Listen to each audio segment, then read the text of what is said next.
करने के लिए बोलेगा तो पहले दूरी सूत्र से तीनों अलग अलग निकालेंगे, फिर किसी एक का योग बाकी दो के बराबर होगा तो वह संरेख है, नहीं तो नहीं।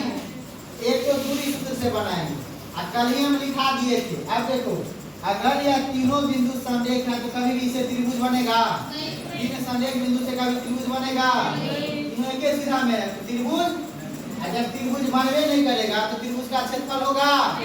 यानी अगर तीन बिंदु संरेख है, तीन बिंदु संरेख है तो कल ही कंडीशन लिखा दिए थे कि त्रिभुज का क्षेत्रफल क्या होगा?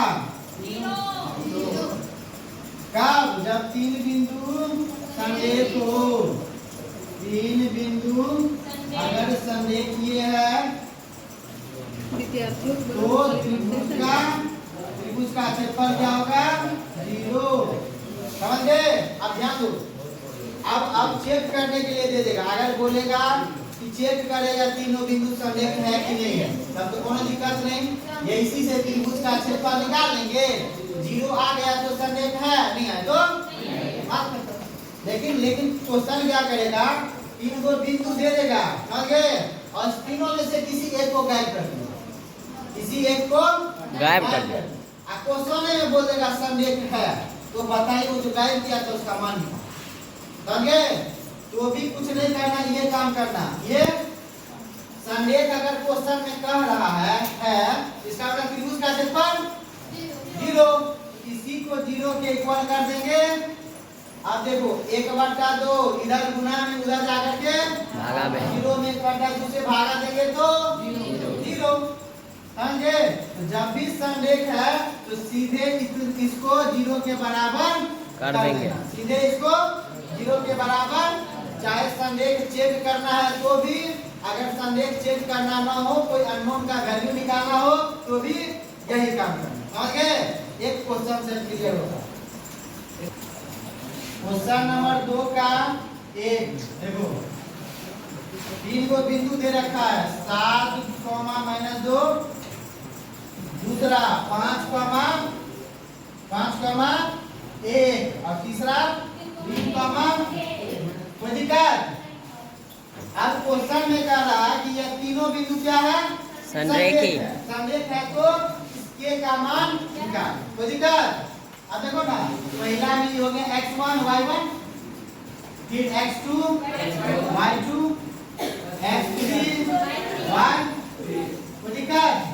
अब अगर संरेख है तो इसका मतलब उसे त्रिभुज नहीं बनेगा।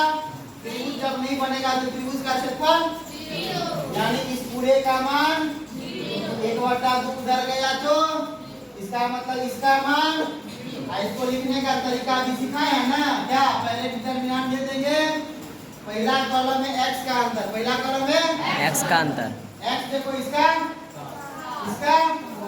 7 माइनस, और फिर इसका 5 माइनस, x का अंतर हो गया पहला में, और y का अंतर देखो इसका दिक्कत, फिर इसका दिक्कत, अंतर ले लिए। अब यही इसी का मान क्या होगा? कोई दिक्कत? अब इसी को सॉल्व कर दो, ये निकालो। 7 में से 5 गया -2 -1 प्लस 5 -3 2। इसको नहीं ना काटेगा, इसको वैसे रहने दो। 1 माइनस इतना बराबर 0। अब तो इसको सॉल्व करना सिखाया है ना, कैसे?